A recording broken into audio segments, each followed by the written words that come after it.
Okay, to start with the flour tortillas, we're gonna go in with our plain flour. Looking for about 450 grams here. Then we're going in with our lard.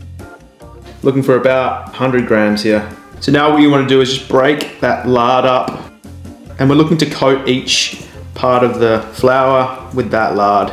It'll be like a nice crumbly consistency. Spend a good minute or two, just really breaking up that fat, coating all of that flour. So now that's all broken up, we're gonna pour some water in. So we've got 1 cup of water here, and I've just microwaved that for 30 seconds. We want this to be warm, not hot, and then we're gonna go in with 5 grams of kosher salt.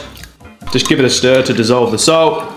So we're not gonna add all that water in at once, probably gonna add about 1/2 to 3/4 of the cup into that flour mix. Using your hands, we just wanna break that up. So once that's started to come together, we're gonna add the remaining water, combine that flour into the water, just until that comes together. So we'll just turn that onto the bench now. We're gonna knead that for about 5 minutes. All come together now. We're gonna place it onto some Glad wrap. I'm just gonna wrap that up. I'm gonna let that dough rest, just so it becomes a little bit easier to work with. So we're gonna let that rest for about 30 minutes. So now that dough has rested, we're gonna portion them up to roll into balls. For the tortilla size, I'm looking for around 80 to 85 grams per portion.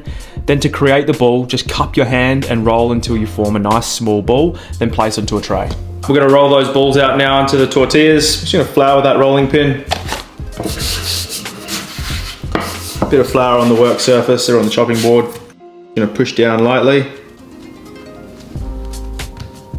And then roll away. One little tip, to get the shape of the tortilla, after you roll, rotate a quarter and repeat until it's formed your desired size. Once rolled out, heat up a pan. If you can, use a cast iron pan. Mine wasn't big enough for the size of these, so I opted for this hybrid pan. Place onto a high heat for 30 seconds. You'll start to see it bubble. Once ready, flip. Cook the other side for another 20 seconds or until you start to see the darkened spots. Then place into a clean tea towel before cooking the next one. You don't realize how good homemade tortillas are compared to the store-bought ones. So next time you've got burritos or wraps in mind, give this recipe a shot.